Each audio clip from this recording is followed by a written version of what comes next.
Dində güclənməyin yolu ancaq müstəqil olmalıdır. Təsirə düşən adam inkişaf eləyə bilməz. Biri bir dənə söz atır ortaya, 1000 nəfər adam təkrar edir düşünmədən. Vəhşətə gəlirsən ki, ay Allah, bir zərrə qədər bu adamın düşüncəsi var ya, yoxdur. Baxırsan, görürsən, bir dənə adı bəlli olmayan adam bir sözü atır ortaya, 100 dənə adı bəlli olan adam onun sözünü təkrar edir. Allah o vaxtacan təxirə salacaq zuhuru ki, müstəqil adamlar az da olsa formalarsın. Belə cəmiyyət imam başı kəsən cəmiyyətdir.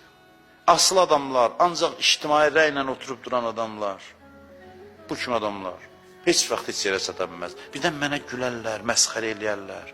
Bəziləri bunun qorxusundan din əməl eləmir ki, mənə qohumlar nə deyər? Və yaxud da bir söz deyim sizə, bir fikirlə razıdır, qorxur yazmağa.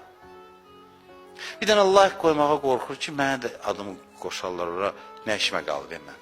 Sosial şəbəkə bunsundur. Adam bilir ki, kim müstəqildir, kim yox. Bəzi adam var ki, prinsipial, ardıcıl, ağıllı mövqeyi var, yazır, mövqeyini bildir və lazımdır da sosial şəbəkədən istifadəyə təşviq edirəm mən gənclərimizi. Çox vacib məsələdir.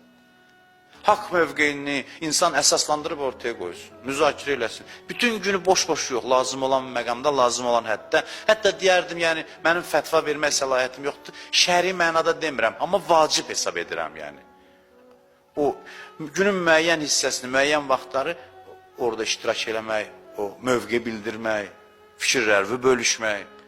Allahın xoşu gəlir müstəqil adamlardan və acığı gəlir asıl adamlardan. Allah belədir. Bəzi mövzular var, Allah üçün həssasdır. Məsələn, deyir, birinin varı çoxdursa, o ilə danışanda səsin dəyişdirsə Allah deyir ki, ata uyandırasan.